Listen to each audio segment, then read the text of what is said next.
News.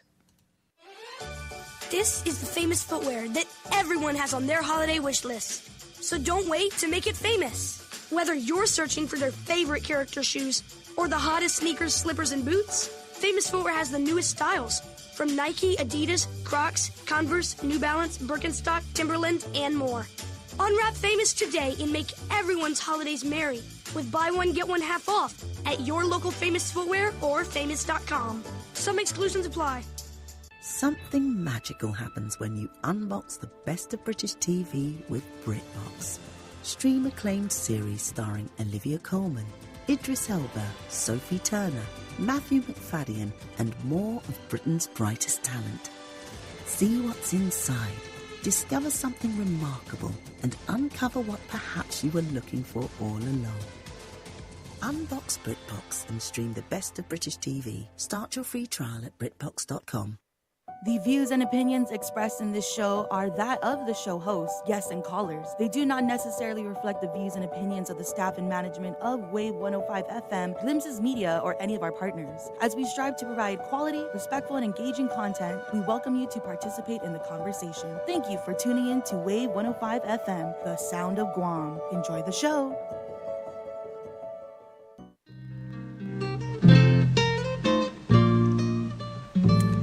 Today and welcome back to Challenge the Status Quo. You're tuned into Wave 105.1 FM. My name is Melvin Wonpat-Borja. I'm the Executive Director of the Commission on Decolonization.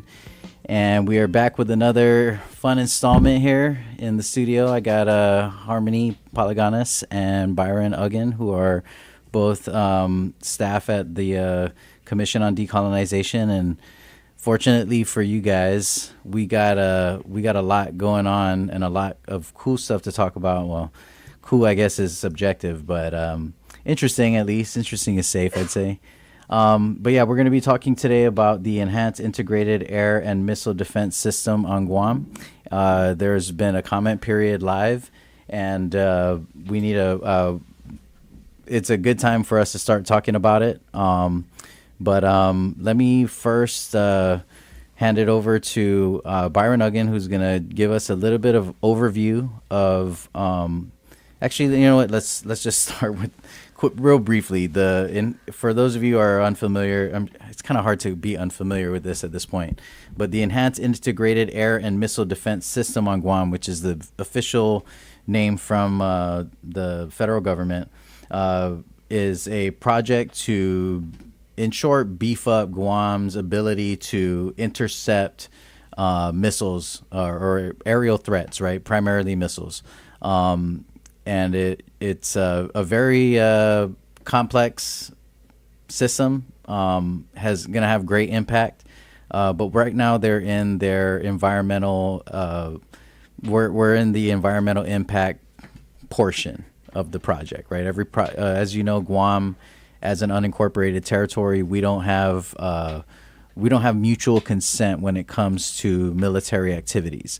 And what we do have is a right to be consulted with. I know it's a tough one. But, part of this process includes engaging with government entities and also engaging with the public. And that's kind of where we come in, right? The Commission on Decolonization, obviously we're not here to, we're not like missile experts, but what we do is we look at what are the deficiencies in our current status, our current engagement. How do we deal or reckon with our non-sovereign status as a territory, and how do we apply that in trying to create a more a more proactive voice, a more substantive voice in our future and our affairs. Okay, so I'm gonna pass quick to Byron to talk a little bit about what stage we are at right now. What is, what's happening with this project? How do we get involved? And then Harmony later will talk a little bit about some of the things that we've been doing in the community, primarily with young people, to help educate them about what's happening and how they can get engaged. So go ahead, Byron, give us a little bit of rundown. Yeah, sure thing. And morning, everybody out there in Radio Land, and happy holidays. So, of course, as Mel was mentioning, this is the Enhanced Integrated Air and Missile Defense System, and this has been sort of circulating on the news for the past year and a half, right? The intention to set up this system across the island.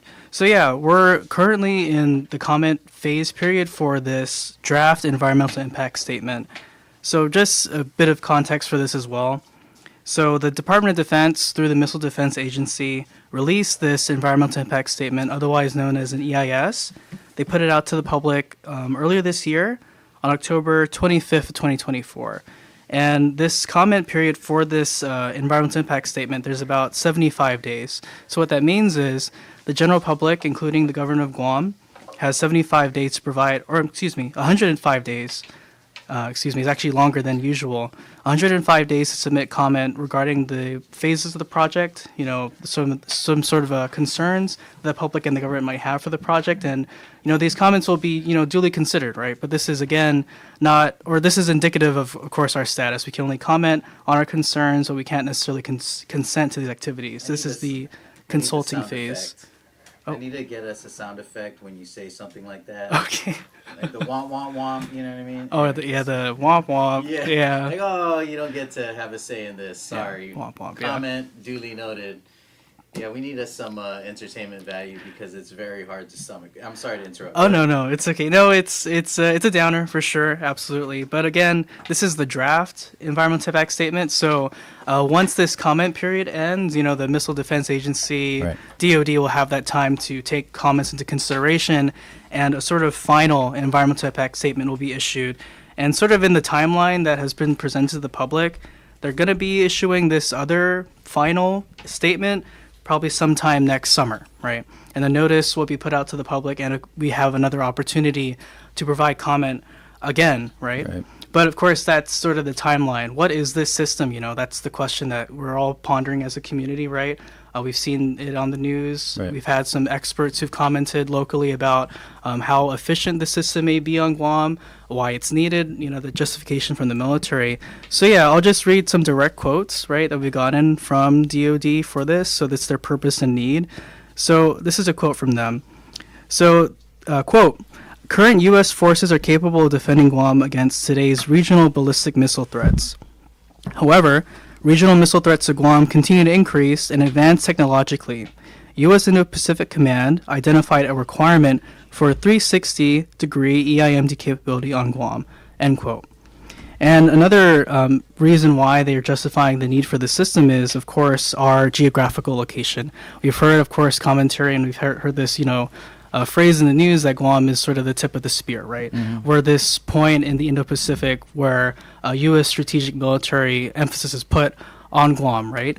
So another quote from them is that, quote, Guam's geographical location in the Pacific, topography, existing DoD lands, and critical infrastructure make the island, and I'll put emphasis on this point, the only reasonable location capable of accommodating the unique 360-degree EIMD system performance requirements. We are the only reasonable location that they've identified to house such a system. Right. I mean, I think that's it's important to note that this is, obviously these assertions are subjective, and they're subject to your perspective. But nonetheless, it's undeniable that Guam's territorial status plays a factor in this being the only reasonable location. Yes, they cite geographical location and topography, but also make sure to cite existing DoD lands and critical infrastructure, which obviously are byproducts of the militarization of the island. There was I think it was Dr. Underwood and the PCIS group that had mentioned a while back that this is the closest to the most military activity and active militarization of the island since World War II, which is a really interesting point, right? I mean, I know that this is just kind of comes with the unincorporated territory, but this is something that's happening globally. Nonetheless, it's something that I think is exacerbated based on not just our unfortunate location between two conflicting powers, but also being there as an unincorporated territory. We are not that far geographically from places like Palau and the Marshall Islands and the islands of the Federated States of Micronesia. But our engagement with the federal government is significantly different. And no doubt those nations are also actively being militarized. But I think that the major difference is that the development on their islands and the impact is being done on their terms, as part of the terms of their legal agreement. So let's talk a little bit more about where we are at right now with this EIS. And before we jump into it, I wanted to just say that this is a really important moment for our community, because it's really all we have in our toolbox to engage and try to have an impact on the proposed plans. And we've seen this before with there was an EIS for the buildup as a whole. This is kind of a new piece, right? Like this is I think a big part of the concern by the community is that this was not on the table when we were talking about closing the base in Okinawa and relocating Marines to Guam. But now, this is something that is very real. It's on our doorstep. And Congress is, they authorized spending on this even before we started talking about environmental impact. Okay, so go ahead and let's talk a little bit more about the EIS and what's happening now. Sure. Okay, so let's talk about like the sites and the composition. So it's important to note that DoD actually whittled down the number of proposed sites before the issuance of this draft EIS. From my understanding, previously, DoD was trying to look for over about 20, maybe 21 proposed sites, and this actually would have included outside or non-DoD land. So they've actually brought the number down in this draft EIS to 16 sites, and this is all on existing Department of Defense land across Guam. So let's break that down real quick. So there'll be 8 sites that will be on components across Naval Base Guam, right? That's northern Guam, some parts of central. Southern Guam and some parts of central, And then 6 sites on Andersen Air Force Base, that's northern Guam, and then 2 sites on the recently activated Marine Corps Base Camp Law. So that's 16 sites across existing DoD land. And in terms of like what happens after the EIS is issued and if this project is approved of, the timeline for installation and operation. So site preparation and construction for this big missile defense system is anticipated to begin sometime in 2025. And sort of the estimated timeline that we've been given is that for construction and personnel arrivals, which includes foreign construction workers, H-2B workers, military or federal contractors, military personnel and their dependents, right, their family and their children, would probably be between the period of 2025 up until 2034. So that's basically the next decade, right? And then they're expecting that this whole system, all these pieces, will be up to full operational capacity in 2035. So over the next 10 years, we have operation, construction, arrival of a new sort of population, right, for to house and to facilitate this project. And then, of course, capacity all the way up until the next coming decade. Right. And I mean, it's a massive impact, right? I mean, I think sometimes we get lost in these numbers. Some people will say, oh, it's just 16 sites. It's not that many people to run something like that. But, these are massive undertakings. And it's not just, federal or military personnel that we're expected to, be hosting, but also contractors and their dependents. And so there's a lot of auxiliary population that comes with any kind of military activity. And we've seen that, that impact here with the buildup. The buildup, you definitely feel and see and notice an increased presence of soldiers, military personnel. But, there's obviously a lot of other associated residents, build-up associated residents, new residents, that are here just because there's action. There's an economic opportunity.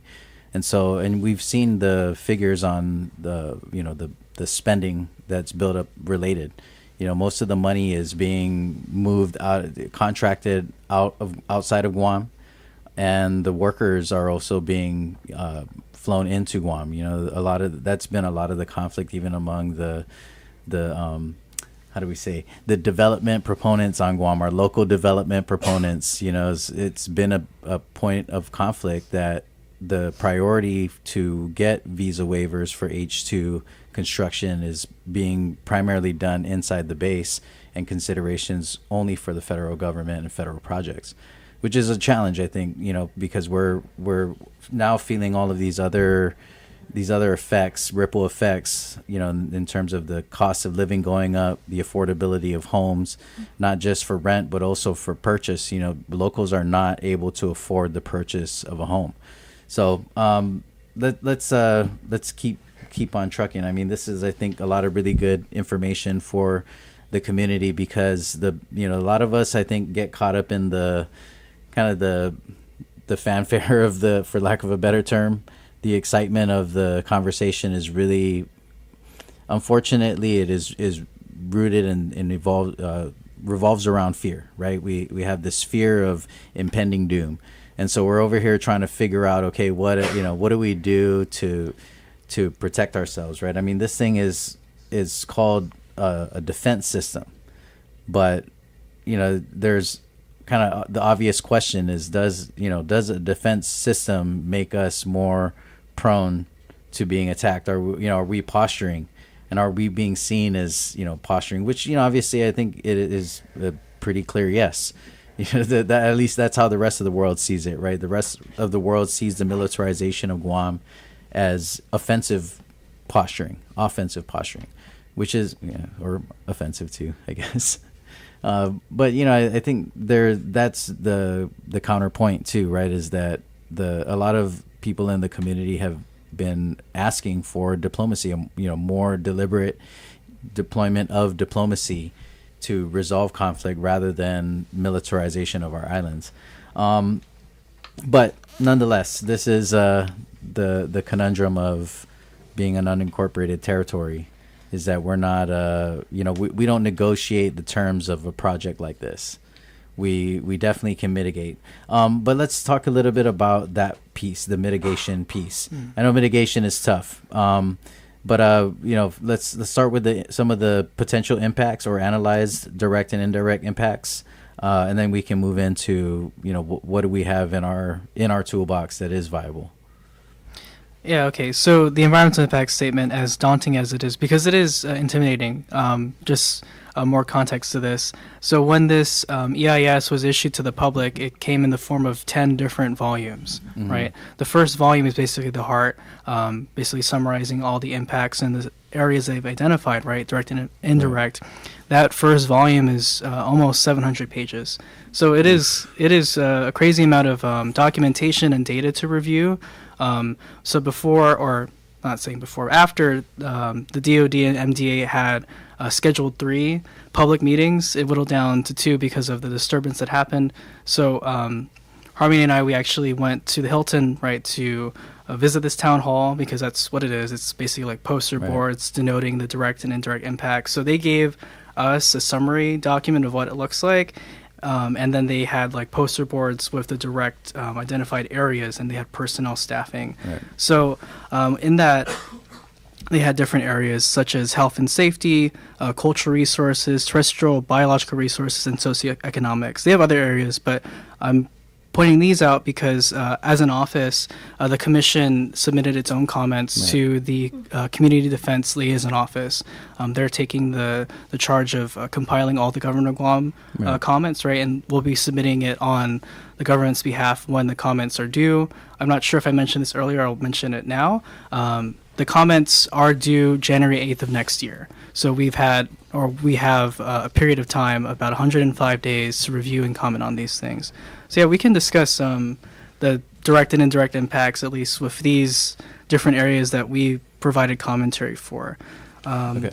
Harmony, you can feel free to just jump in here anytime you want. No, Byron's on a roll, so I didn't want to stop because it's such great information he's giving. And thank you guys for tackling this this document. And this is something that all government agencies have been directed to review and provide some kind of perspective in regard, in the perspective of their missions, I guess. What is the impact on, say, the Department of Public Works or on the police department, on DOE. So everybody's got a responsibility, on, at least on the government side of the house, to weigh in on this.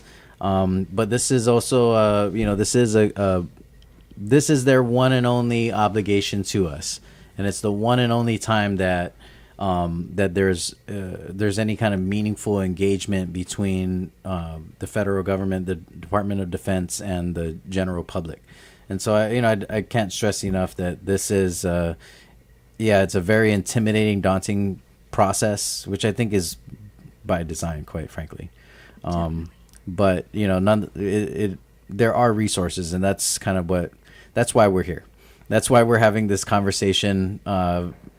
This is a staff assignment, guys. By the way, if you're wondering, you're wondering what do these people at the Commission on Decolonization do, and why do they get paid? This is what we're doing. This is part of our public education. So my lovely and intelligent staff here has been not just really invested in research, but also synthesizing this information into something that's understandable. And I think that that's part of the challenge, right? Is that we know that it's important. It's not rocket science or missile science to see that there's gonna be an impact on us. And just because we aren't scientists doesn't mean that we can't deduce that, right? But I think that the challenge is that in order to engage substantively in this process, right? And they even use that language, like this is a substantive comment and this is not. And it kind of takes some translating.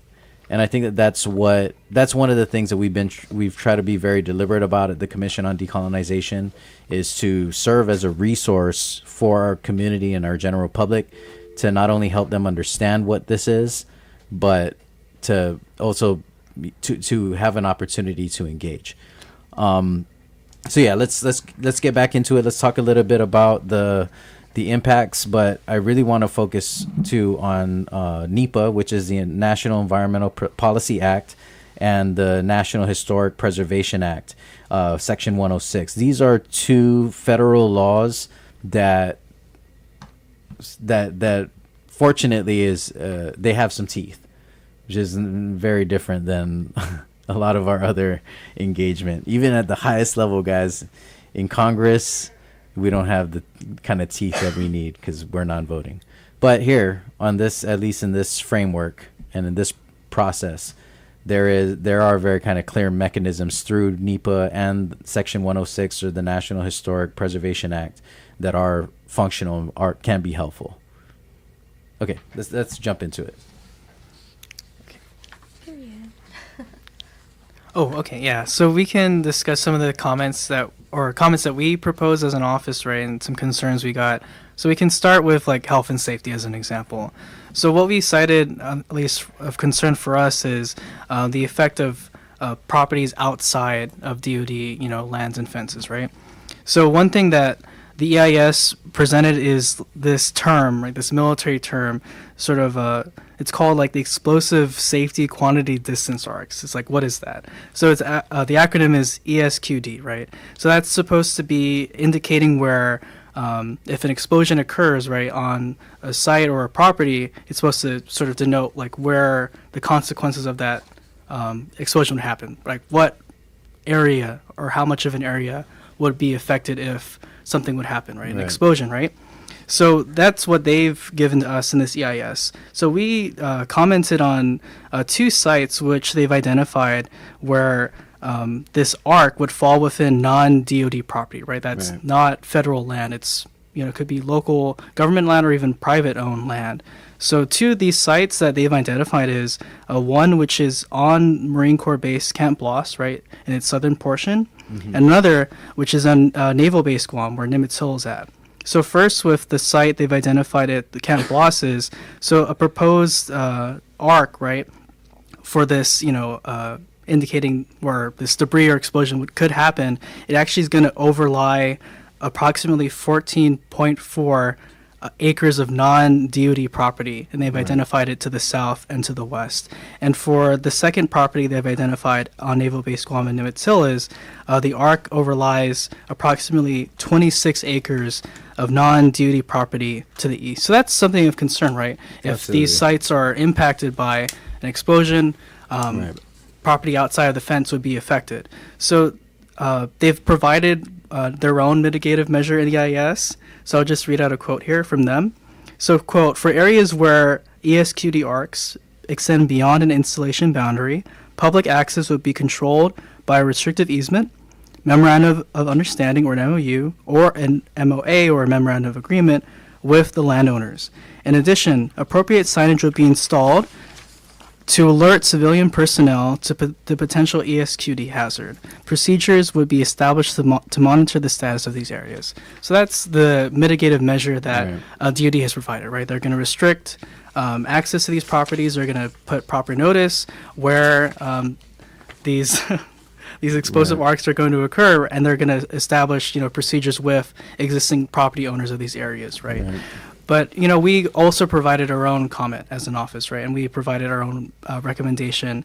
Hopefully it is considered, right, by DOD and the MDA. So we propose that clear mechanisms or information denoting impacts to non-property be identified for sure definitively in proximity to these two sites. And we want to make sure that this information is made transparent and accessible to both the public and the government of Guam. Because, again, these are sited properties with areas that are going to affect, private, potentially government-owned lands. And this has been, I think, the real contentious part about the missile defense conversation in general, because I think that if you were to just do a litmus test on the general public, I still think that most people are kind of split. Some are absolutely critical about the impacts of a project like this, but those same people are also very, nervous or afraid or anxious about, a potential threat, and they want some kind of reassurance. And I don't think that I haven't talked to many people in the community that are just adamantly one way or the other. I think a lot of people, justifiably, are kind of in the middle on this one, or, some things they like, some things they don't. But I think one of the things that has been pretty consistent is in regard to the expanding footprint, so to speak, of the military and the federal government. And that was one of the things that previously, when we were just talking about the military buildup, in the beginning, before any of the missile defense conversation, that was also one of the very contentious pieces was, does this mean that you're going to be taking more land?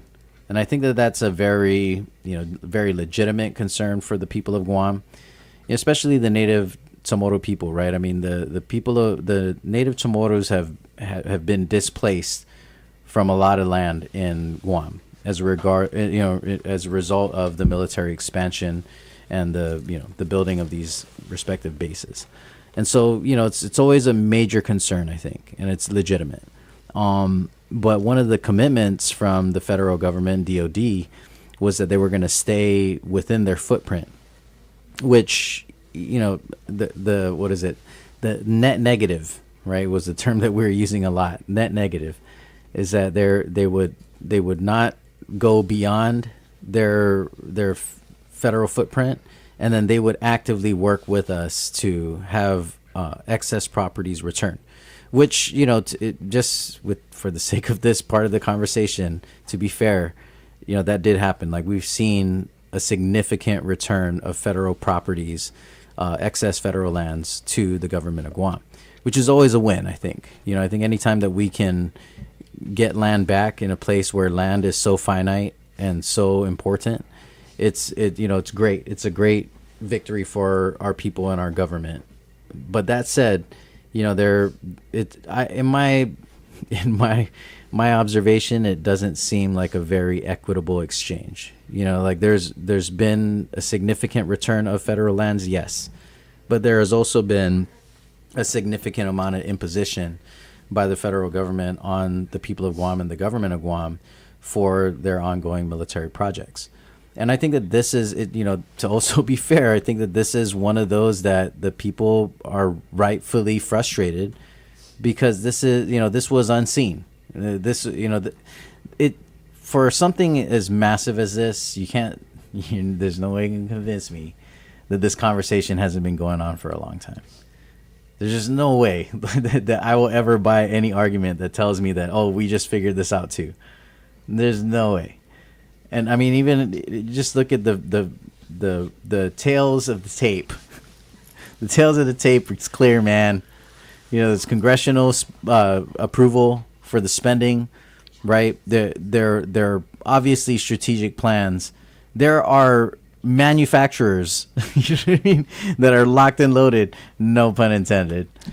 They're ready to go, like ready to make these billions of dollars on supplying and providing this equipment for these projects, which is also, to be fair, is relatively untested and unproven. Okay, let's be more fair. Maybe not untested, but definitely unproven. I'm sure there are tests, just maybe insufficient tests. But these are the things that I think are fair for a community like ours to ask, right? What does the testing look like? What does the data look like? What is the success rate of intercepting a missile, guys? I mean, this is not an easy thing to do. I get it. I'm not a military mind, but I can do that basic math. That something moving at a super high speed in midair, it's hard to hit, to shoot down. I get that, but I think the challenge for us is that we're not making this decision. There's never been a point where the people of Guam were asked, well, do you want a missile defense system or not? And even further, even if let's just say, for the sake of argument, that we said yes to that general question, I think it's still within our right to be like, well, what kind of, yes, but it depends on what kind of system it is and what it's going to look like for us and how it's going to impact us. I think that's a fair question to ask. But I think the challenge for us has historically been, and is today, is that no matter what kinds of great questions we ask, even when we get good answers from the federal government, it doesn't mean that we can ultimately be like, yeah, I'm not cool with that. I think we're going to pass. We don't pass, right? And I think that's a challenge with mitigation as well. Mitigation oftentimes feels like you've lost. You're accepting defeat, and so you're looking for the consolation prize. And I know that's tough, because a lot of what we've been seeing in terms of infrastructure development and improvement in the island has been a result of mitigation, which is also important. Okay, anyway, I'm going off on a tangent. It's not yet time for me to do my philosophizing. Let's dig a little bit more on the nuts and bolts of this. Yeah. Oh, sorry. I actually kind of wanted to go back a bit before we move forward. Yes. Just to kind of give some context into what COD as an office commented on, because like Byron said, this is a huge study, 10 volumes, and we primarily focused just on the first volume. And even with that, it's over 500 pages long. So we had to be strategic and pick our battles. Like, I would say that. So what we did as an office when we looked at this, and we thought of like, what can we comment on, and like, sorry, I'm losing my words, but and what's pertinent to our office? How can we relate it to the work that we do? We primarily focused on health and safety, cultural resources, terrestrial and biological resources, and socioeconomics. Some of the one underlying theme that we had when we looked at these sections and we provided our comments, and you saw with Byron's comment, is this concept of Guam's autonomy over our own land, water, and airspace, and how can we further increase the say that we have over those things, or even just have mechanisms for us to understand if this project moves forward, what impact will military activity have on the lands, waters, and seas of Guam, right, and how can we be involved in those conversations, not just in this part, but moving forward. Kind of like going off of what Mr. Mel was saying, like, we're kind of further entrenching ourselves into the system, and how can we change our status and think of those bigger pictures when we keep on moving further down this way without having any voice in the process, or very limited voice. Also moving on a tangent, sorry. No, I think that that's a very important point, and it's something that we obviously struggle with this internally. We want to be heard. We want to kind of take advantage of the opportunity working within the government of Guam to access this process, access this information, and engage in other ways. But I think that we've, by experience, I think a lot of us who've done this work have realized that we're always kind of met with this skepticism about whether we belong here or not. What does decolonization or Guam's political status have anything to do with, we're talking about these cultural resources, we're talking about artifacts. So what are you guys doing here? We don't have a section where we talk about, the impact on self-determination or on political status. But I think that's the point, right? Is that DOD often says, well, that's not what we do. It's not for us to opine on Guam's political status. And I like that. I mean, I agree. Yeah, stay out of our business. Like, you shouldn't be asserting what your opinion is on, our status, our chosen status, right? But like they say, actions speak louder than words. You might say that, this is not your area, this is not your mission, but everything that you're doing in and around our islands and in and around our people and to our people, it has a clear impact on us. And I think that that's the point that, Harmony is making, is that, we are getting further and further entrenched in this system and this relationship and even this dependency. Like, when we talk about, the investment, the steep investment by the federal government into Guam's infrastructure. And yes, it could be better. I absolutely think it could be better. But it also, I think we have to acknowledge that it does put us in a very kind of compromising situation, in the sense that, we become more and more dependent on this relationship. And you can't deny that influences the way that we look at political status. That's why I think that today, or historically, statehood has always been a very popular option for a lot of people, because it's familiar. You know what I mean? You grow up learning about the 50 states and what the rights of states are. How ironic, We talk about all these things, all the great things about the American democracy, but by the way, you guys, you're just you're observing members, Kay. But it's even reflected at a policy level in our statute, right? In the way that the Commission on Decolonization was created, and the terms or the framework for the plebiscite. We don't just choose our ballot, despite legal challenges. Our law still is in the books at the legislature, and it specifically lists 3 political status options that are deemed legitimate, right, for Guam's decolonization, which is to become fully independent, become fully integrated, which is also known as statehood, or to become freely associated with the United States. And this is the interesting thing, is that free association obviously is a legitimate political status option, right? The difference really between, and hopefully none of the independents can get upset about my dumbing down of this nuance here, but the difference really between independence and free association is just an exclusive arrangement with one country.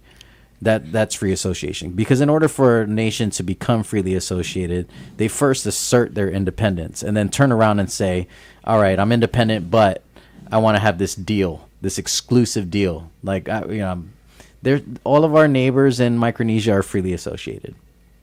And they all have the right to kind of negotiate and engage in diplomatic relations with any country they want, including China, but to a degree, right? Like, to an acceptable degree for the United States. Basically, because the U.S. is their exclusive partner, they can just say, well, you can do this, but not that, right?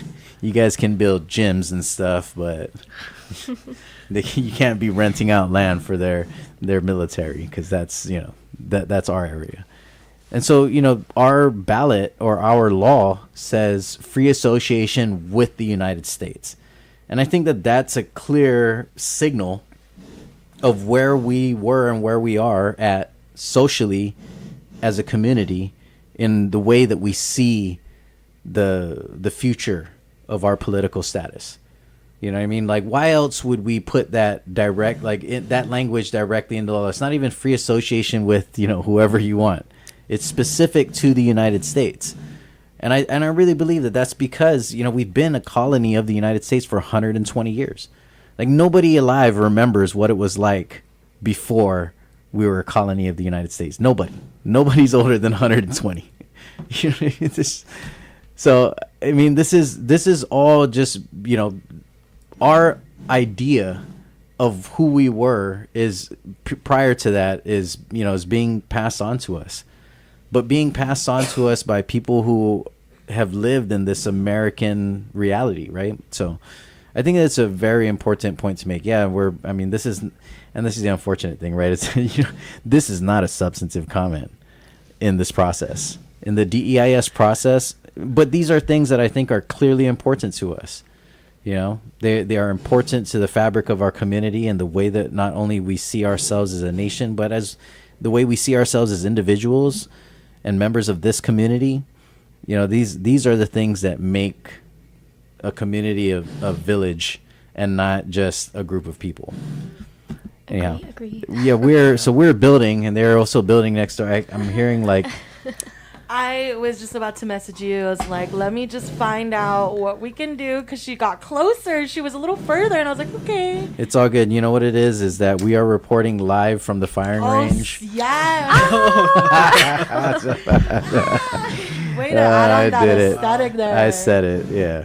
But, I mean, well, here's a tangent for you. I mean, I think that this is something that a lot of, unfortunately, it's the direct kind of everyday impact is felt in pockets of our community, especially those that live in close proximity to the bases. Like people who live in close proximity to Anderson deal with a different set of challenges than those who live in a close proximity to Navy. They're both very clear kind of impacts, right? But the use of those lands and those bases is different based on the branch and their mission. And so, of course, the community's impact is different. But there's kind of like widespread impact that, the island is too small for there to not be overlap and to not be places where, our everyday existence and the military mission kind of have to coincide. We got to share stuff. You know what I mean? The island is only so big. We share the port, right? We have to share the port, which is tough, I think, on all sides, right? The military got to maintain security, but we can't be cut off from it because it's a critical part of our infrastructure, right? But I think the same can be said about like the public infrastructure, like the roads.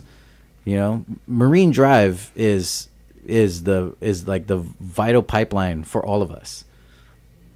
But I mean, how does it change, right? Like if you've ever, I think a lot of us have seen now the increase in use of of Marine Drive for military transport. Definitely. And the way that it like shuts everything down, like it's like a chokehold. You know what I mean? Yeah. But what are you gonna do? There's really very little that the government of Guam can do in a scenario like that. It's very similar to this missile defense proposal. The military mission comes first. And I think this is we're going out. We're philosophizing. There's no stopping it. Somebody started it. It was me. I started it, and it's just I can't stop.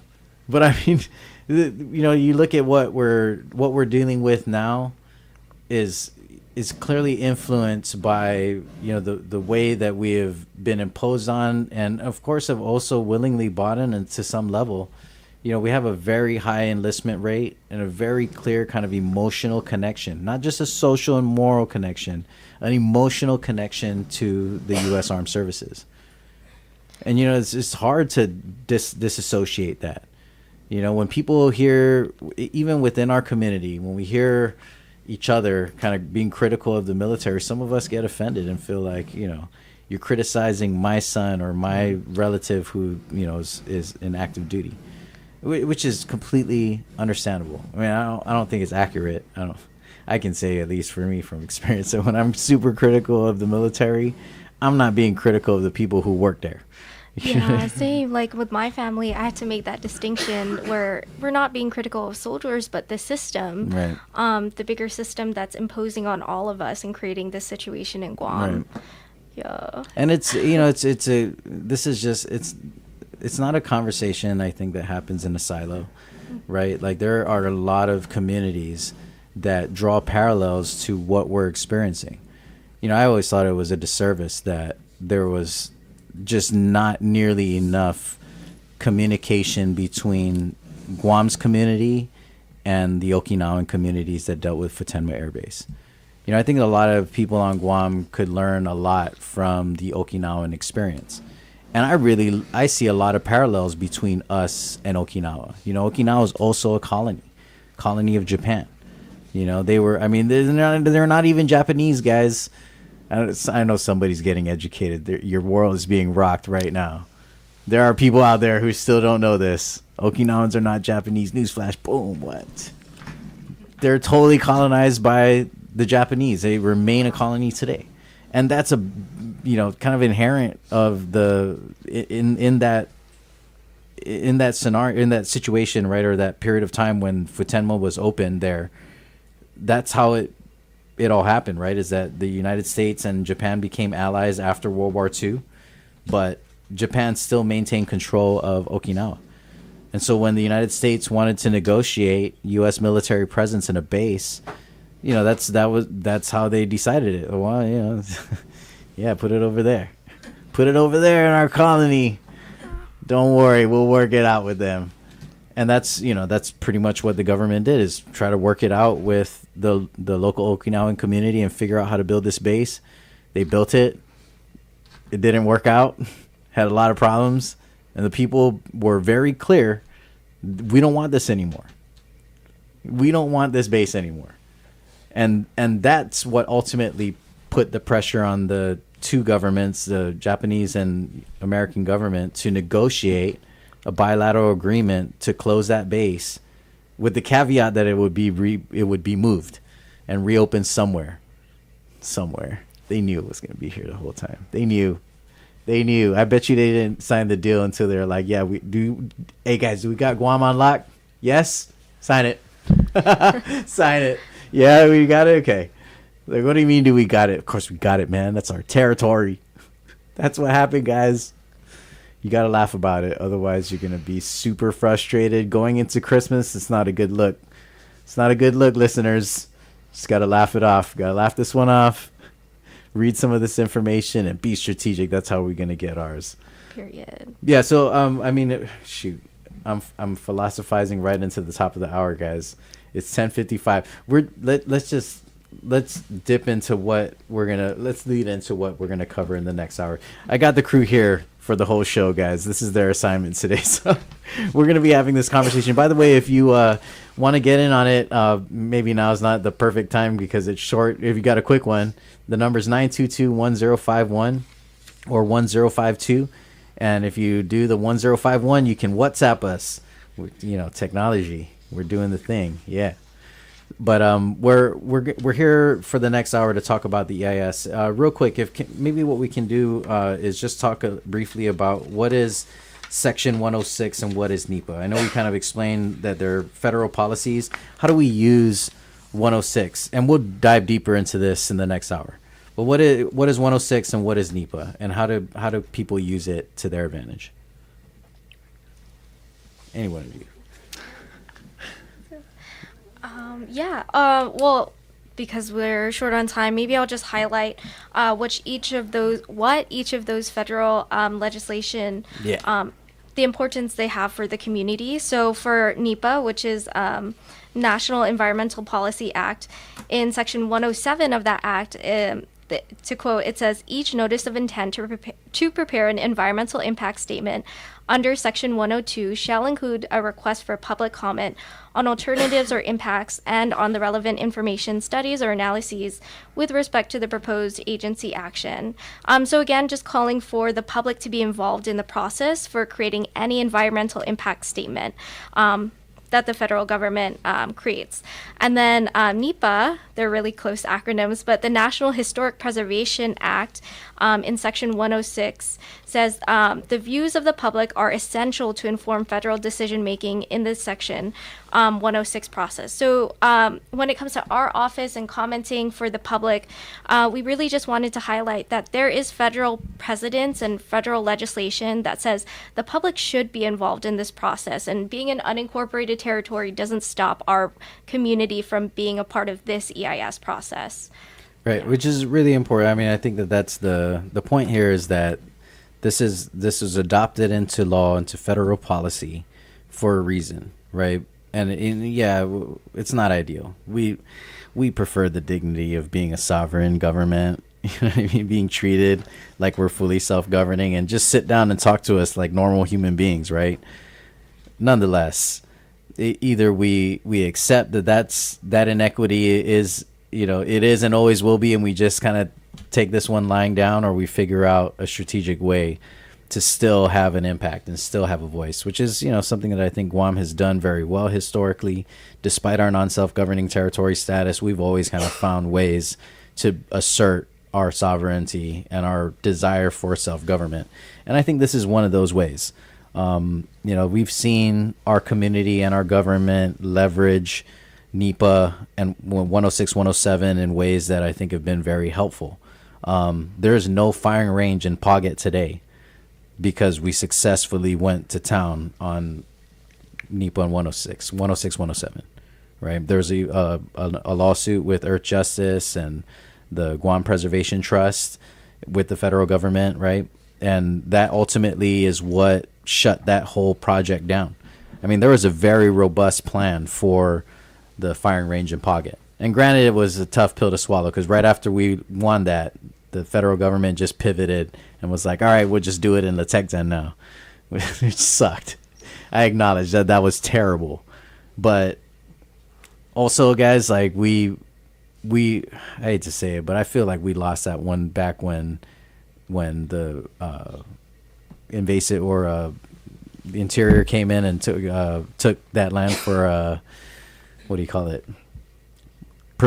Nature preserve, critical habitat. Anyhow, we are right up at the top of the hour. We're gonna take a quick break. I think there were some comments coming in. We're gonna check it and figure it out. We are on Instagram Live at our COD page. We're also streaming on the Waves Facebook. And if you want to get involved in the conversation, it's 922-1051 or 1052. We will be back for another hour of Challenge the Status Quo. Keep it here on Wave 105.1 FM. KGUM FM, Agutnia, Guam. The sound of Guam is Wave 105 FM. This is CBS News on the Hour, sponsored by O'Reilly Auto Parts.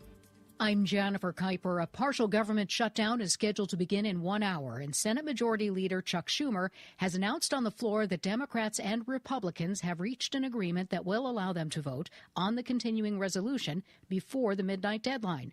The House passed the short-term funding bill earlier, with Senator Schumer pointing out the disaster relief, which was bigger. The president asked for 117. We got 100. We kept the government open. And we didn't get the debt ceiling. So there were three major victories. We didn't get everything we wanted, but I think if you look at the vote in the House, people felt pretty good. It was virtually unanimous. Investigators in Germany are trying to figure out why a man drove his car through a Christmas market in Magdeburg, killing 2 people and injuring over 60 others. CBS's Elaine Cobb. German officials had warned people to be vigilant at Christmas markets, which are popular for holiday gift shopping and family outings. And it's 8 years, almost to the day, since a terror attack on the Berlin Christmas market, which left 12 people dead. This holiday period, a record number of travelers are expected to make their way through Atlanta's Hartsfield-Jackson International Airport. CBS's Skylar Henry. Some tips from officials here at the airport and also some other travel experts. They say to pack your patience. They know that lines will be long. If it's a domestic flight, try to get there 2 hours before your flight. If it's an international one, then 3 hours before. They also say that if you are expected to hit the road, make sure you get up on that gas and fill up the night before you make it your way to that respected destination. Major airports in the Northeast could be impacted by bad weather this weekend. Winter weather advisories are in effect from the Great Lakes into the Mid-Atlantic region. CBS meteorologist Rob Marciano. Warming up a little bit heading into Christmas Eve. That's a problem on both coasts. Strong system coming into the West Coast, and that traverses the country. Also in the southern plains up to the Northeast, rain and another wet snow event here in the Northeast come Christmas Eve. Reminder, tomorrow is the winter solstice, so it's the shortest day of the year. Also the coldest so far this year for a lot. The top U.S. official in charge of freeing Americans held overseas visits Damascus for the first time since the fall of the Assad regime. Roger Carstens is leading the search for American journalist Austin Tice. You'd almost think that if you were running a country and you wanted to jail your enemies, you'd have one prison and it wouldn't be secret. But to have like 35 or 40 secret prisons, I find that just horrifying, disturbing, and yet in a way fascinating. You can see Margaret Brennan's exclusive interview with Roger Carstens Sunday on CBS's Face the Nation. Starbucks workers begin strikes that could spread to hundreds of U.S. stores by Christmas Eve. This is CBS News. Think O'Reilly Auto Parts for all your car care needs. Get the parts and service you need fast from the professional parts people at O'Reilly Auto Parts. The county just requested more electric charging stations. Orders have really amped up at Able Electric. We need 3 more at First in Maine, and we just got another hotel chain. It's no shock. Able Electric needs able electricians. Grocery store wants charging stations, too. And fast. I need Indeed. Indeed you do. Put our matching platform to work so you can spend less time searching and more time connecting with talented candidates. Visit Indeed.com/credit and get $75 towards your first sponsored job. Terms and conditions apply. Okay, I have to tell you, I was just looking on eBay where I go for all kinds of things I love, and there it was. That hologram trading card. One of the rarest, the last one I needed for my set. Shiny like the designer handbag of my dreams. One of a kind. eBay had it, and now everyone's asking, ooh, where'd you get your windshield wipers? eBay has all the parts that fit my car. No more annoying, just beautiful. Whatever you love, find it on eBay. eBay. Things people love. Legends on stage last night. During a show at London's O2 Arena, Sir Paul McCartney welcomed on stage his former Beatles bandmate, Sir Ringo Starr. Should we rock? And they did, performing their classics like Helter Skelter and Sgt. Pepper's Lonely Hearts Club Band. The performance was the last in Sir Paul's Got Back tour, where the 82-year-old also did shows in France, Spain, and Brazil. Stacey Lynn, CBS News. Tesla is recalling almost 700,000 vehicles because of an issue with the warning light on the tire pressure monitoring system. Being recalled are certain Cybertruck Model 3 and Model Y vehicles.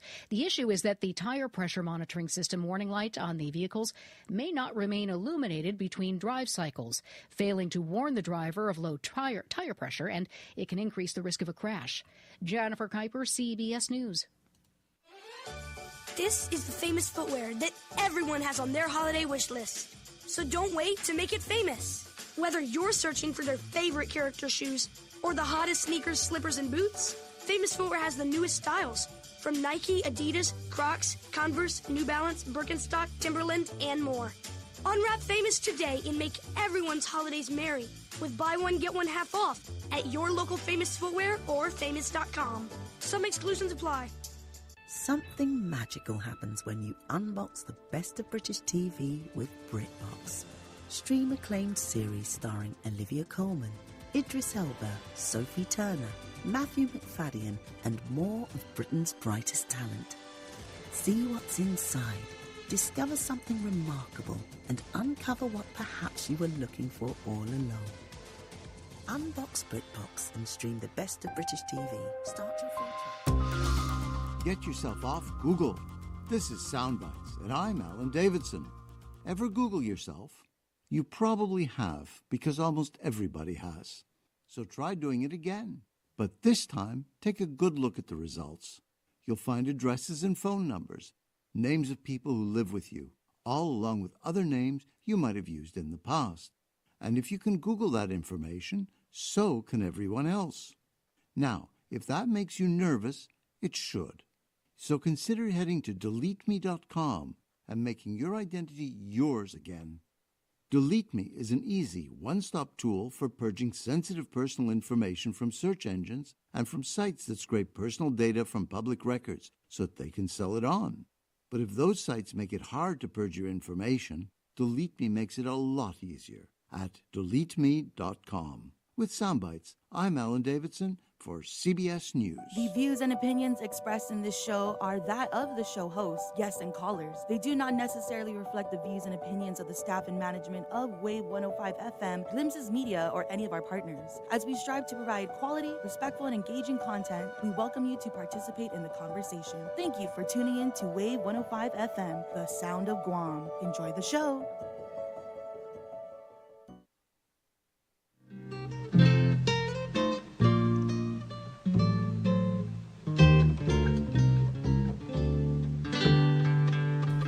All right, welcome back. Thanks for hanging in there for the break. We are in the studio with Harmony Polygonis and Byron Uggan from the Commission on Decolonization. My name is Melvin, and we're back with another hour of Challenge the Status Quo. If you're just tuning in with us, we have been talking about the EIS for the Enhanced Integrated Air and Missile Defense System on Guam. For our Instagram viewers, check it out. We got a nice glossy booklet. Glossy booklet because you got to do it right when you're, you're consulting the natives. It's almost Christmas, guys, so we're trying to keep it light. Don't mind me. I'm gonna be making some jokes here and there, and I'm a dad of 4, so the jokes are pretty corny. I'm just warning you.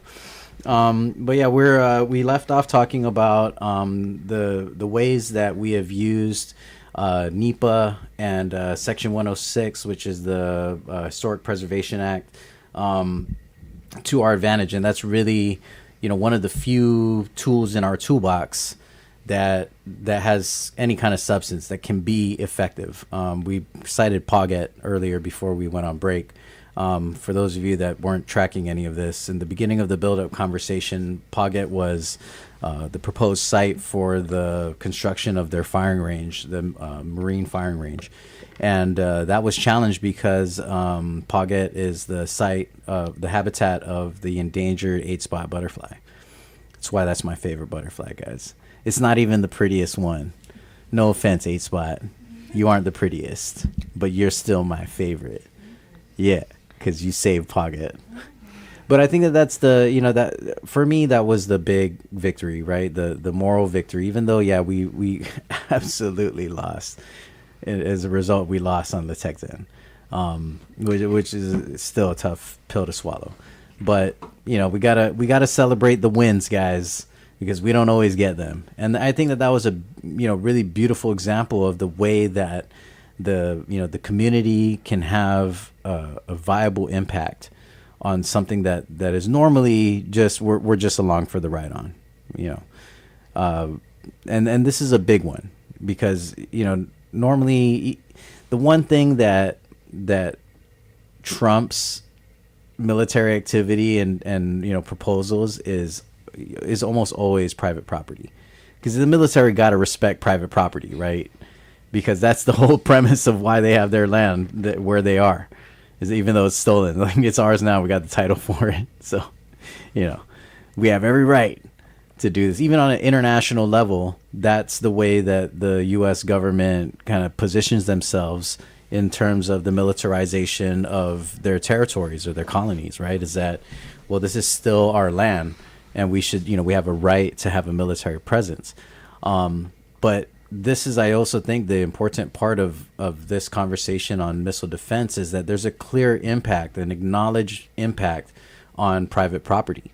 And the mechanism that the military is attempting to deploy is MOU, MOA, right? Which is basically a contract, right? They're trying to engage with private landowners to figure out, can we make a deal? Can we make a deal? Can we pay you? Can we compensate you? And this is, this is the part of the conversation that is not very public, right? We don't know what is being negotiated with these private landowners, and there's quite a few of them based on the estimate acreage impact of private property, right? You said it was 14 acres in one site and 26 in another, right? Yeah, 14.4. That's the estimate acreage for the site identified at Marine Corps Base Bloss in the south, and then the other one is at Naval Base Guam at Nimitz, which is 26 acres. Right. Yep. And so, I mean, this is, there's going to be a clear impact on private property owners, primarily, I think, through for access, right? Yes. And I think that that's one of the things too that people gotta be aware of is that, even if you're in that place where you're like, well, I'd rather have a missile defense system than not, because if they fire a missile, all bets are off. Like, who cares about the other damage? You know what I mean? Like, it's crisis time. But you got to remember that the goal here is to not have to use the thing, right? I feel like that we can all agree on that. The goal is to not have to shoot down a missile. But the reality is if you're going to have a system like this in place, you're going to test the system, and that's really what is being looked at in regard to the impact, right? They have to anticipate for. What is the impact when we're testing this thing so many times out of the year, which is, very similar to the way that the flow of traffic and use of the firing range, because the firing range surface danger zone, clearly impedes public access. And that a lot of that impact is on, unfortunately, the fishermen, fisherwomen that are out there along the coast of the Texan. Those areas are just completely out of bounds when they're testing. And then, of course, the private property owners was a huge thing to kind of navigate for the federal government and for our community. And everybody's going to be split. Some private landowners may be like, yeah, I need that money, let's make a deal. And other landowners may just say, well, I'd rather be at my ranch. You can keep your money. Which is, it's always a refreshing thing when that happens. But the reality is, for I think a lot of our people, is we see it all the time. There's a lot of families that were previously land rich and have since, sold off all of their land. And you can't really be mad about it when people are just trying to survive.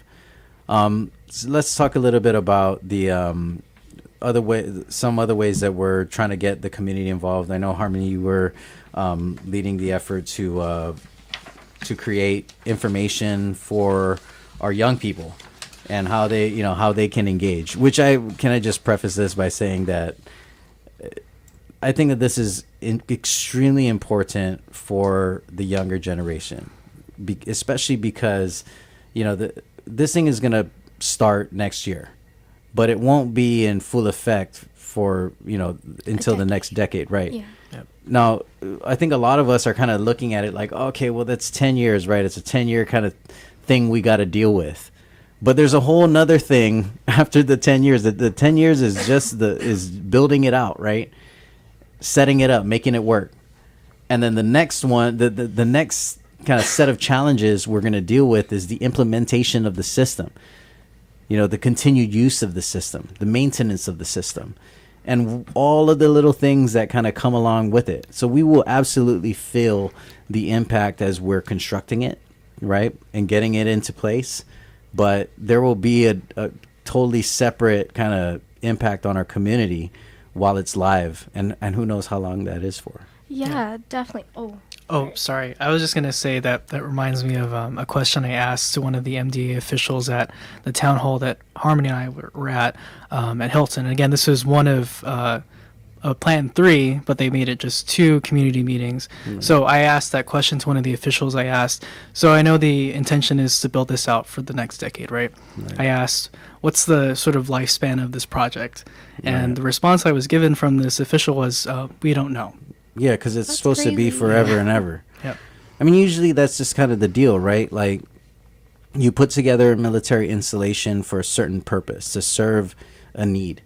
And that need will always expand, right? I mean, the use of, let's say, naval base, for example, has changed significantly from its inception, but it's still, like the heart and soul of the military presence on Guam.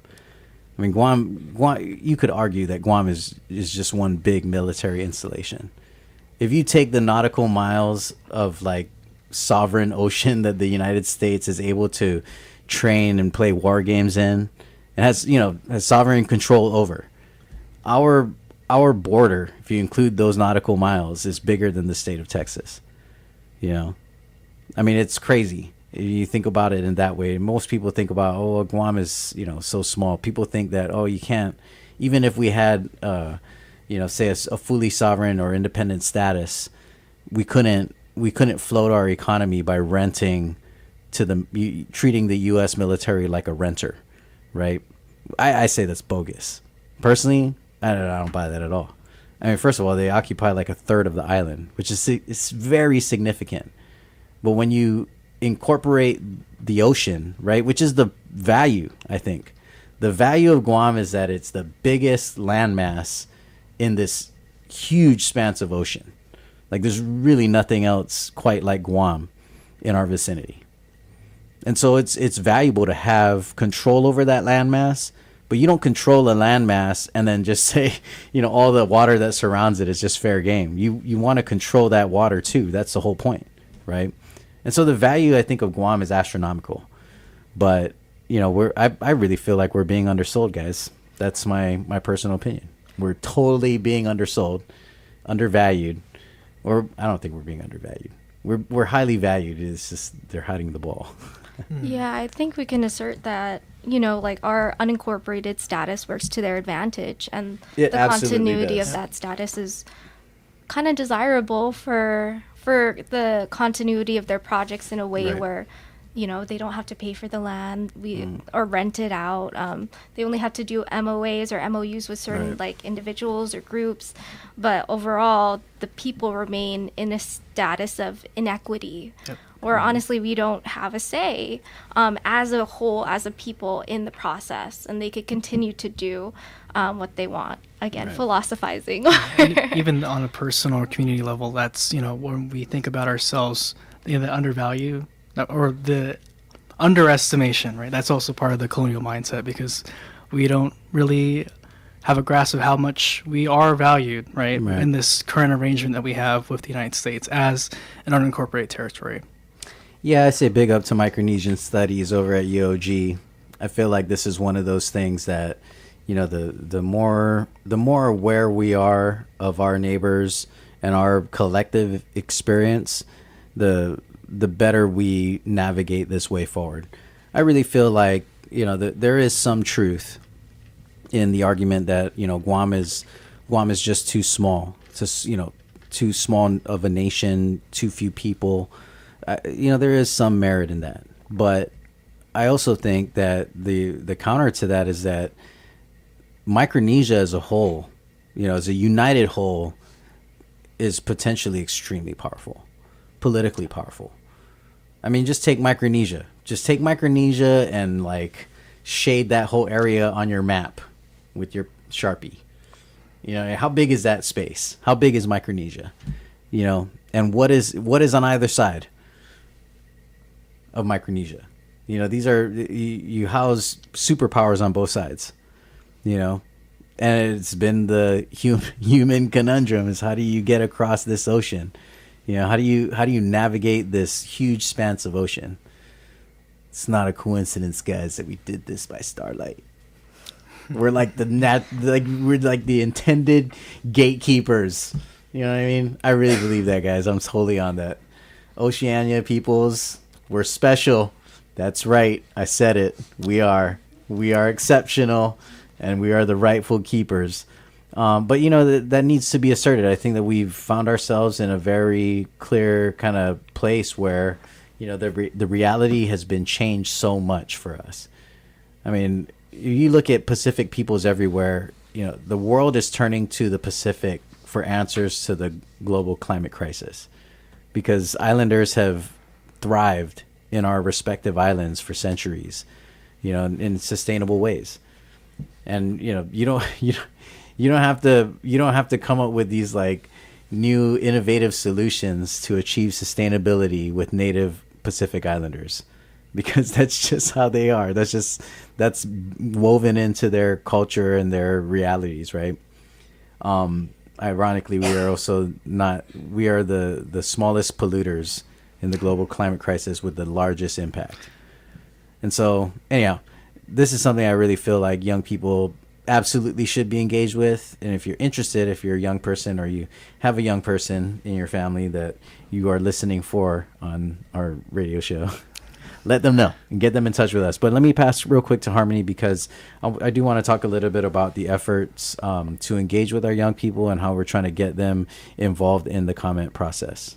Yeah, definitely. And I like the conversation that we're having, where it's like the colonial mindset is that we're disempowered and we're not in a position to have a voice. But if we look outside of that, we are empowered. The knowledge that the Pacific holds is important, and people are looking towards us. And so when we engage with the youth, we try to impart that message of your voice matters, and you do have power, and you do have you're important to the conversation is essentially how we try to engage with them and the bigger message we give. But for the DEIS, the Draft Environmental Impact Statement specifically, we as an office tried to look at ways where we can get the community involved, especially the youth, because in the next 10 years, high school students will be young adults who are starting their lives on Guam. I'm going to go on a tangent, but like, do it. No, when the military buildup was first starting in 2009, when they were having those talks, I was like 11, and now I'm however many years old. Now you're in the thick of it. And so the impacts that they were talking about then we're feeling now. And as a young adult living in Guam, you could definitely feel it, like the cost of housing especially. Oh, absolutely. I remember that time of my life very well too. I was a teacher at Southern High School, and I remember having this conversation with a lot of my students who are older than you, Harmony. Like they're older than you at that time, right? Like these were students who are maybe between 13 and 18 years old. And, you know, they asked the same question, like, why do I care about this? Why do I care about the buildup? I heard that we're going to, you know, there's going to be more jobs. So that sounds good to me. And now, you know, those same people are raising families. You know, those people are in their late 20s, mid 30s, somewhere in that range.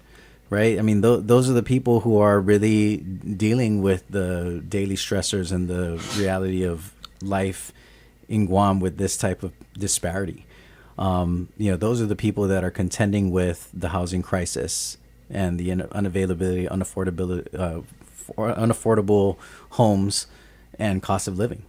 And you know, you can't argue that this is not a result or not an impact from the buildup.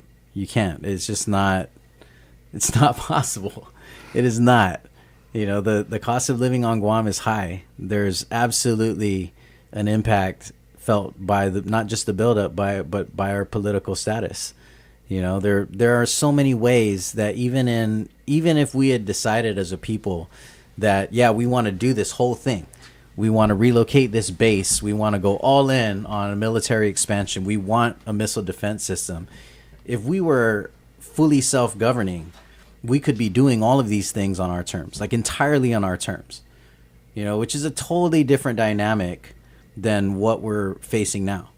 I mean, the dynamic is different just being a state, right? Even as a state, you're kind of at the mercy of the federal government, right? I mean, federal law supersedes state law. Like you're dealing with the pressures of all your contemporaries, you know, but they're your equals, right? They are your equals in Congress and in the Senate. And so there's still a lot more potential for you to maneuver around the values of your community. And I just want to acknowledge Elwin 132, who said that the system is built absolutely for us to lose in, and then she gave a shout out to Southern High School. Whoop, whoop. I had to do it, guys. I had to do it, and I'm that guy. I'm the Guam equivalent to like New Yorkers from Brooklyn. You know, like in New York, whenever somebody, oh, where's so and so at the Uptown and whatever, and right when they say Brooklyn, like they burn the spot down. I'm that guy. The Guam version of that, but it's Southern High. Southern High. I'm totally that guy. Don't let the collared shirt fool you guys. I'm still a dolphin. Anyhow, let's talk more about what does the engagement look like from our office with young people, and what has the reception been like? Yeah, sure. Yeah. We're too polite. But yeah, so our office thought of ways that we can engage with the youth. And so what we did was that we built out a quick 30-minute writing activity that any high school teacher can kind of conduct with their class, or even we've had like 2 teachers invite us into their classrooms, and we did this writing activity with the students.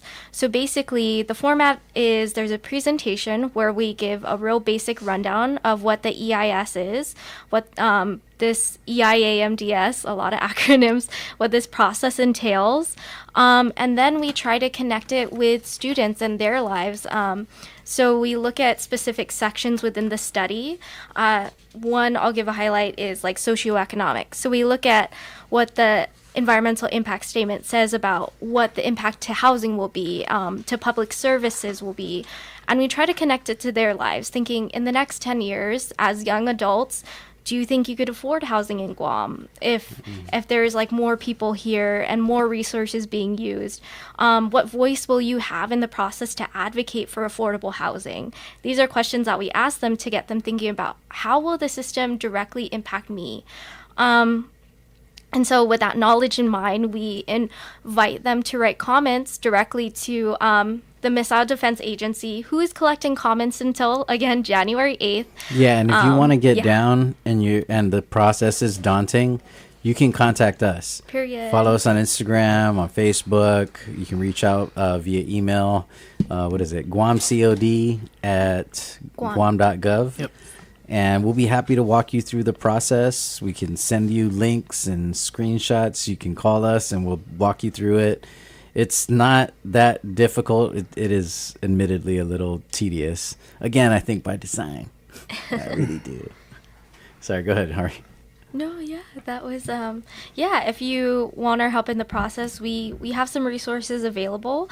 And if you're a teacher, we did like a teacher's guide that we can send any high school teacher who'd be interested in putting this into action in their classroom. I love it. And peace to all of our high school teachers that are really interested in the work that we do, have invited us into your classrooms. We appreciate you. Especially appreciate the opportunity to engage with the young people. I want to give a shout out to our friends over at George Washington High School and the Youth for Decolonization Club. Yeah, these guys got their own club, and I love them so much. They are the best. It's a group of young people that just decided they wanted to be actively engaged, and of course, I have to acknowledge their advisor, Miss Underwood, Sophia Underwood, who has been awesome and really helped cultivate these young minds. A lot of them have graduated and gone on to UOG or GCC, but they've been doing a really great job at sustaining a membership. They got a lot of underclassmen involved, and the younger ones who are now the upperclassmen are taking the thing over, and they engage with us pretty regularly. So it's nice. It's great that we just went down there not too long ago. They invited us on their lunch break, which I thought was just the best. That was the best. I feel super bad that we didn't feed them. We need to can we get an exception for how we spend our public funds? I feel like that's a justifiable expense to feed high school kids. If you can be mad at me for feeding high school kids with our public money, let's talk, because I want to know why. And why I can't do that. If that's a trade-off, like getting some sandwiches for some hungry high school kids is the price I gotta pay, the price of admission, so that we could have a captive audience. I will happily buy them sandwiches. I'm saying, maybe we're gonna have to figure out another way. We have to get like a community donor, sandwich makers. We're trying to educate people. get in contact with us. We got some hungry people, hungry for sandwiches and information. Yeah. Feed our youth, their minds and their there stomachs. you go. And their souls, their spirits, guys. We're trying to do the whole thing.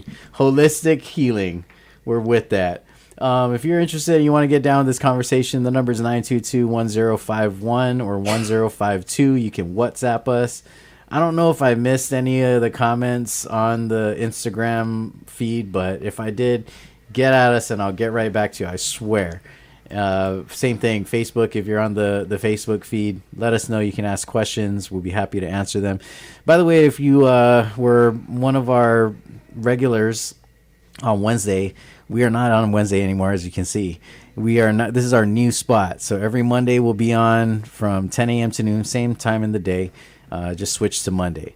But we're excited to bring some more guests on the show and expand this conversation. We had a really good one last week with two carvers here to talk about the HEMA ban, which is another federal imposition on our non-self-governing territory and our people, which is always tough.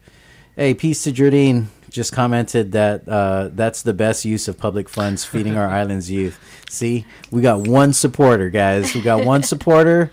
We gonna be at the legislature. We're gonna be at the legislature. Feed these kids. Feed these kids. Let us buy sandwiches. I don't know what I'm talking about. It's not like we have any money anyways. This is ridiculous. It's ridiculous, man. We're severely underfunded, but we make it happen. See, these two would make really fantastic public school teachers. That's why we get along. We know how to stretch the shoestring budget. Make it happen, guys. It doesn't matter how you do it. Just make it happen. Just work a miracle. It's Christmas time after all. All right. And happy Christmas to all of you out there. I hope you got your last minute shopping done. If you didn't, man, Godspeed. Best of luck to you. May the parking gods be with you.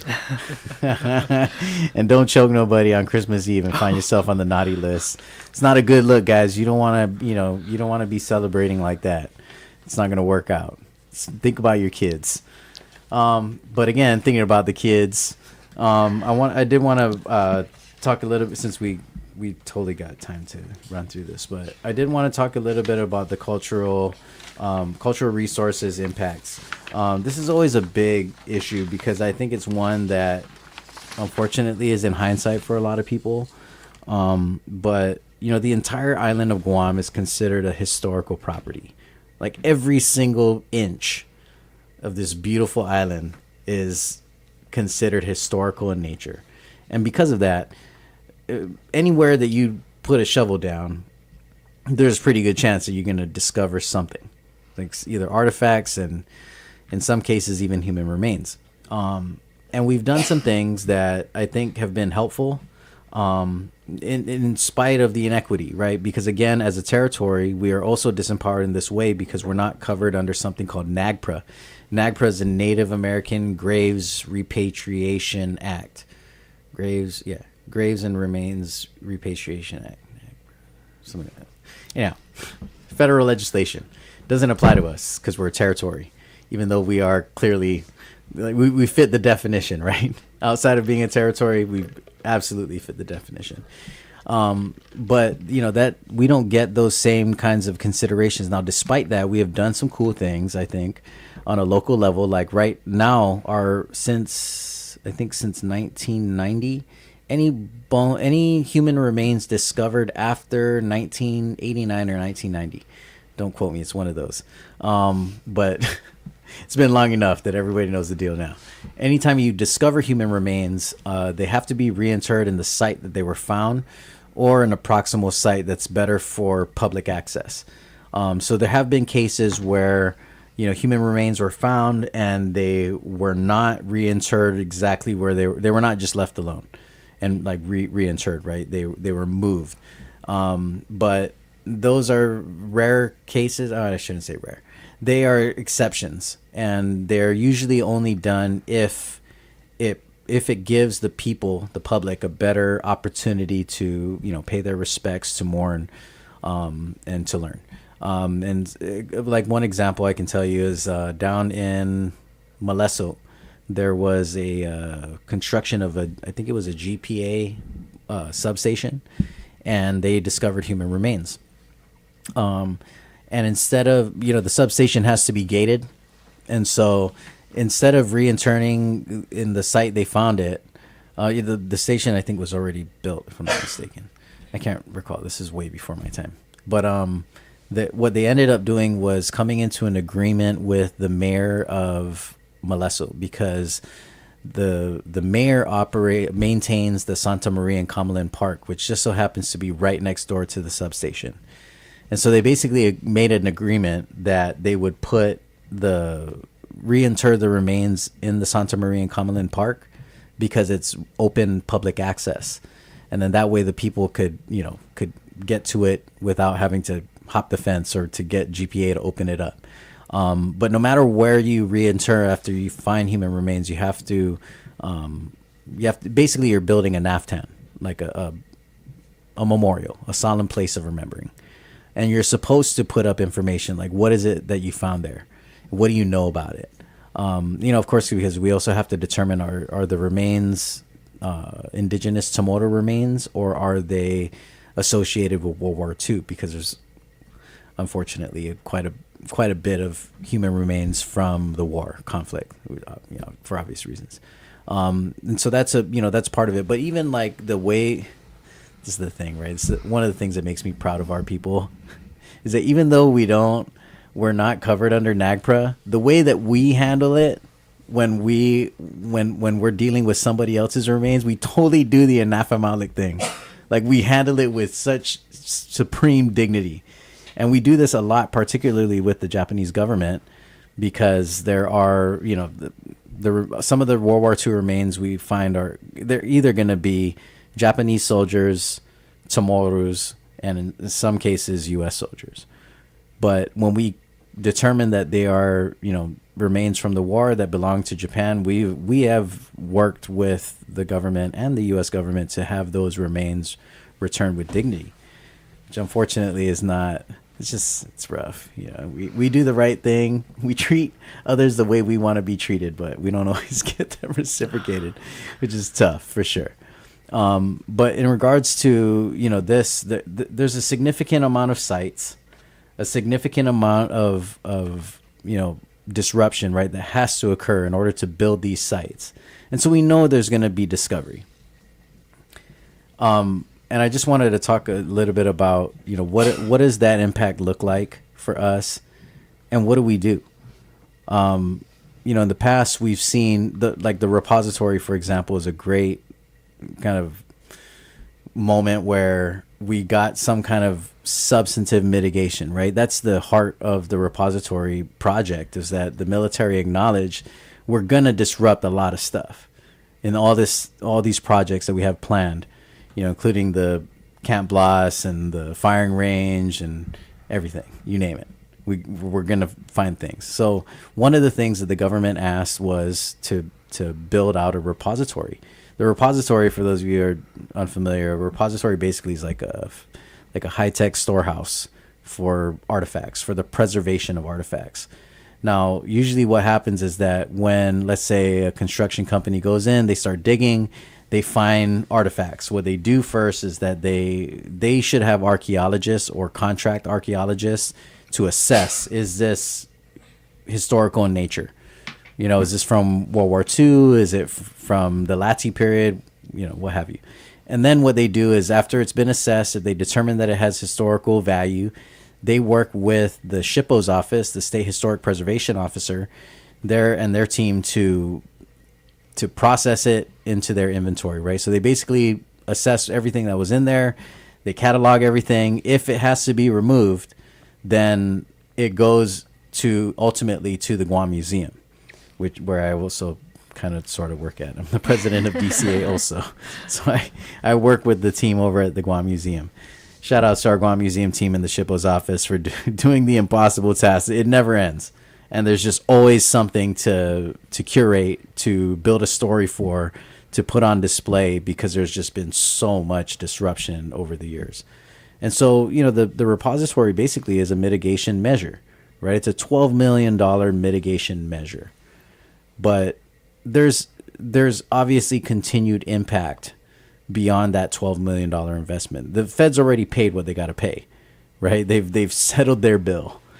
But the repository continues to cost the people of Guam because there's ongoing work, right? Ongoing work that is increasing. And how does this further impact that work, right? But what is also the strain? Like, I think that's the hard part too. As much as I'm an advocate for museums, I love museums. But at the same time, like, I'm also a Native person, right? Like, I know that anything that you see in a museum is not where it belongs. And so it's tough, I think it's finding that balance, of how do we learn our history in the least damaging way. But what do we do in a situation like this when, all that's left for us to do is mitigate? And it's tough, I know it's a tough pill to swallow to be like, okay, what else can we get? Like when they were planning to dredge like acres of coral reef in the port because they wanted to make a U-turn with their aircraft carrier. One of the mitigations was to plant new corals in, dying reef, which I'm not against. Like, but I always ask the question, like, why don't you just do that? why you should have been just doing that a long time ago. And I think that's a big part of it too, is that we're not completely resolved on other things, right? Like Guam, we still got clear issues with contamination down in Moleso, which is, byproduct of military dumping of toxic waste. So I think there's a lot of longstanding issues, but ultimately, where's our agency, and how do we impact it? I totally went off on it. There was supposed to be a question in there, Harmony, but I don't even know where it is anymore. Byron, do you want to move forward with that? I mean, we were talking about cultural resources. We could break down the list of what's identified. Let's do it, because I just hijacked that moment. Yeah, no, it's okay. Circle back. No, it's great. We'll just cite some direct information from this environmental impact statement. So in the analysis, they've identified themselves like 10 historic properties and about 14 unevaluated resources that could experience direct, permanent adverse effects due to what's needed for this system. That includes, site preparation, construction, and of course, operations and maintenance. So that'll be in that period of time within that decade when they are prepping these sites and these installations for use. So as an office, we've included, relevant sites relevant, I'll just say disclaimer, that are linked, to Chamorro culture and history. Because the other sites and properties and resources they've identified in the list are linked to World War II activity. That's inclusive of American and Japanese installations and operations. But as an office, we cited properties and sites that are linked to our indigenous Chamorro culture and property. So there are a number of properties that I've identified that are within our local inventory that are cited as Guam Historic Properties Inventory that are linked to, the Lati period of our history. And they're across northern, central, and even southern Guam. I'll just highlight some information here. And if you're interested in this information, again, we have done this presentation specifically, or this presentation earlier that was provided info by Harmony, is that we go over cultural resources. So all this information about these sites, the properties identified, what these resources are, it's in this presentation. So again, if you're interested in this specific information for cultural resources, please get in touch with us instead of taking the daunting task of looking through the first volume and it's almost 700 pages. Don't do that. Yeah.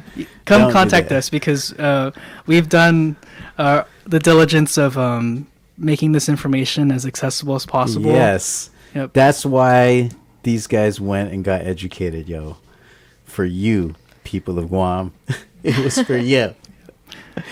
All right. Sorry, let me just say this real quick. I think I said it as a joke when we've done this presentation for the high schools that we've gone to, which is both GW and T's, and is that we're doing some of DOD's work. So yeah, I'll just put it on the air that I think we should get a check. Yeah, you should. You should. JRM. cut these guys a check before Christmas. We're helping you out. How much did you pay Matrix? Was it Matrix that did this? Mantech? That's a good question. I don't know. It doesn't say. Doesn't say. Does it? Okay. So I'll just back to the cited properties. So it's important to note that one of these sites on, again, Marine Corps Base Camp Bloss South, they've had a listed Lati site, the South Finnegazen Lati site, which they've cited as being composed of a 10 Haligi Lati sit and habitation area. So that's a cited property in our local inventory, which we cited as culturally significant, that is potentially going to be impacted by this activity. I think they've also listed another site that is culturally relevant to our people here on island. I believe it's southern Guam, the Naval Base Guam Munitions Site. Right. That's Mount Elefant. Yeah. That's a traditional cultural property that is also going to be potentially impacted by activities. And the others, again, we've listed this information on our own end. If you want info, we'll provide that to you. But I'm just going to present the information given by the DoD and the MDA about what mitigative measures they're taking, right, to address... Brace yourself, guys. These ones always tough. To address these impacted properties. So let's see here. Oh, I'd just like to say that with these assessments is that in these specific areas that they're citing this information, cultural resources as an example, they give like this sort of grading, right, on the significance of the impact that's going to happen. The cultural resources section in this assessment, they've listed as less than significant. Less than significant impact. But it can be argued, at least with what our comment is, that it should be reevaluated, right? Rather than being less than significant. And hopefully, it's heated because this is the draft statement. The final statement could look different. So that's why it's important that our people in the government provide comment, right, for this information to be reevaluated and for the grading of, our cultural resources to not be, less than significant. Yeah, and I think that's important, especially at this stage. I think you make a good point, and for those of you skeptics out there, I agree, okay? It sucks. It sucks to have to go through, all of these different hoops just to be heard. But it's not unprecedented that you can make a substantial impact to these projects through this process, especially at this stage on the draft EIS. The final EIS for the buildup, as problematic as it was significantly altered from the draft version. The draft version was 10,000 pages, guys.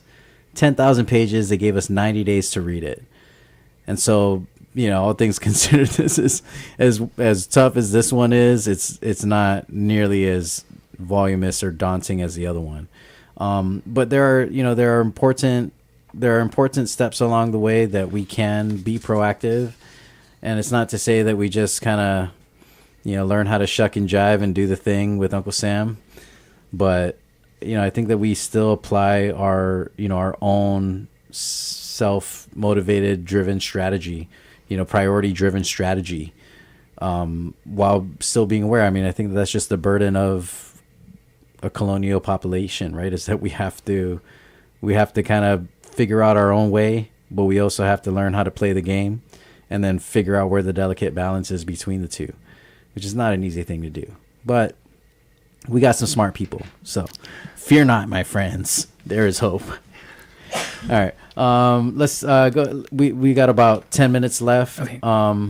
Is there anything else, any of the other impacts that you guys want to touch on, or you want to just kind of mention or try to get people aware of? Is there something in general about the process or the study that you want people to know? I guess I can just say some of our comments for cultural resources, circling back to it. Yeah. They've, at least when I say they, I mean DoD and the MDA, they've put these criteria for these, quote, areas of protection focused, right? And they've listed in case of cultural resources, right? It's either avoidance, disturbance, implementing public and consulting party input, right? That's us as a government, of course, as a civilian population, education and outreach, mobilization of standard operating procedures, in cases that follow, federal or local law, and continue dialogue with our local state historic preservation office. Right. So we provided comment on some of these areas here as an office.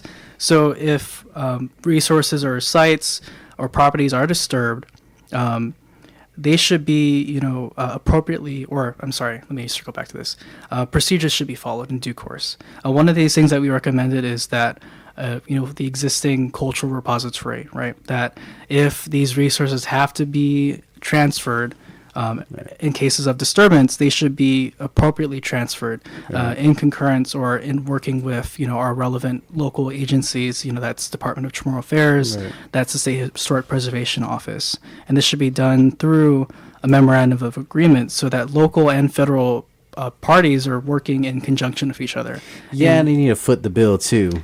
I think I feel like that's what you're politely saying here in this comment, which I think we just need to be very upfront about when we talk about it in our community, is that, for most of us, we would prefer that our remains, our artifacts, that they just are left undisturbed.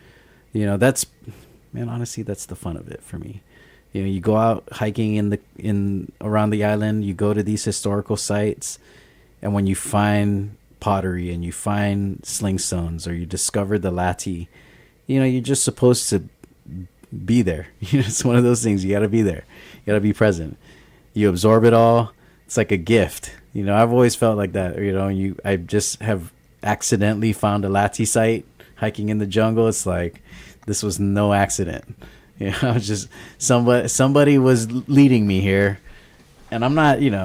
Yeah, it'd be cool to have the latte in my front yard, but I'm not over here like excavating the property. I leave it undisturbed for the next person to experience.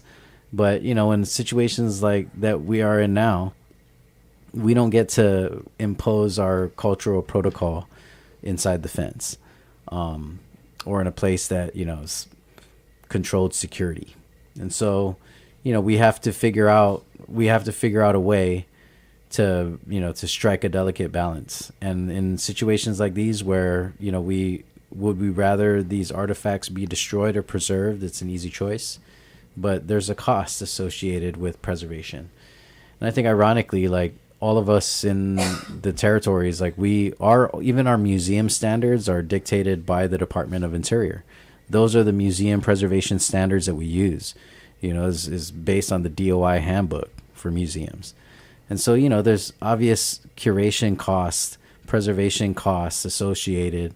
You have to keep a certain acceptable level of humidity and temperature, right? It's not free, man. So that's the way I look at the repository is, we're not going to scoff at a $12 million mitigative investment, but it's an incomplete mitigation when the community now is going to bear the burden of maintaining this facility and populating it with working professionals that are going to handle that job and that task, which is only going to increase, right? Like we're not even close to scratching the surface right now. Even with all of this new discovery and excavation, there's so much more that's to be expected. I mean, there's a significant amount of construction that will be associated with this missile defense program alone. But what else is being done? There are a number of I heard that I found out that the historic parks or not historic parks, this T. Stell Newman, the War in the Pacific Museum. Yeah, they're being displaced because the Navy. I only know this because they're looking for a new home. They actually came to us to see if we would, give them space at the Guam Museum, which we just can't. Like we don't have enough room to house another museum within the museum. And it's a World War II exhibit, like solely dedicated exhibit, which you could argue we have a section in the permanent exhibit that is dedicated, a whole gallery that's dedicated to World War II. So it's not really the right fit for us, but nonetheless, they're, part of this conversation, they're being displaced, right? And so even that, right, is a challenge.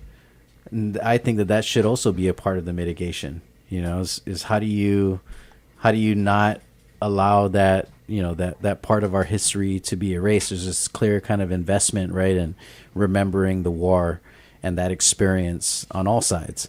But that's just kind of a collateral damage in the in light of the military mission and what their priorities are for these intended projects. Sorry, go ahead. Sorry. Before we end, and I know we're talking about a lot of things, and so if there's something that you found important that you want to comment on, I just wanted to provide the info if you want to comment online. Yes, that's helpful. Yeah, so again, the deadline for any comment is January 8th, 2025. But if you'd like to directly comment, they have it available on their website. It's EIAMD-EIS.com. And that's where you can also find Volume 1 and I believe the other volumes of this EIS. So if there's something that we touched on or something that you're concerned about, there's a lot of information, and don't be scared of it. It's info dump. But there's a lot of useful information that can be used to make a substantive comment. So they count it, even though every comment should be substantive. I agree. And I don't think that should dissuade anybody from just submitting a, no action comment, or what did they call it? That's the no action alternative. No action alternative. Yep. There, that's the term I was looking for. So no action alternative basically means don't do anything. Like, I hear you want to do this project. I read your proposal, but I still don't like it. That's the no action alternative. And I don't think it should dissuade anybody from doing that. It sucks because that's what they turn around and say, like, well, we can't not do it. So you got to, and I think that's the conundrum for us, right, as an unincorporated territory, is that it is perfectly acceptable for the federal government to just impose it and just say, look, I know you don't like this, but either you tell us how you want it, or you just got to deal with it the way we decide. But we're doing it anyway. We know you don't like it. We're doing it anyway because that's what our mission is. Mm-hmm. And that's a tough one, I think, for any community, let alone ours that is 4,000-year-old civilization. That has been, it's only been a colony for the last, or a U.S. colony for the last 120 years. So what about the other few thousand? Anyhow, we are right up at the top of the hour. We got a couple minutes left, but we're going to start wrapping it up. I want to thank Byron and Harmony for coming in today and having the conversation with us. To all of our Instagram live viewers and our Facebook viewers that have been tuned in, we appreciate you guys. I want to give a special shout out to all of our folks in the CNMI. I was just out. I had a quick conversation with Dice during the break, and Dice was telling one of the people that works around here was like, yeah, this guy's show is really popular, especially with listeners in the CNMI, and I did not know that. Apparently, there are some folks from CNMI that were calling when I was out on paternity leave. Shout out to my wife. I see her out there listening. Aww. Hi, Nanny. Yeah, we had a nanny, so we disappeared for a little bit to enjoy that special time. But I heard that during that time there were callers from the CNMI like, what's going on with the show? And I had no idea, which is really exciting because I do think that, conversations between us and our families in the CNMI are very important around this conversation, around this topic. And there really is no proceeding with the topic without that conversation live between us. So thanks to, special shout out to our listeners in the Marianas. And thanks to all of you who have tuned in. Don't forget, we're here every Monday now from 10 to noon. No more Wednesdays, but Wednesday programming still a lot of fun. So we look forward to seeing all of you. I hope everyone out there got their Christmas shopping done. If you didn't, good luck. And have a great Christmas and a Happy New Year. I hope you enjoy your time with your families.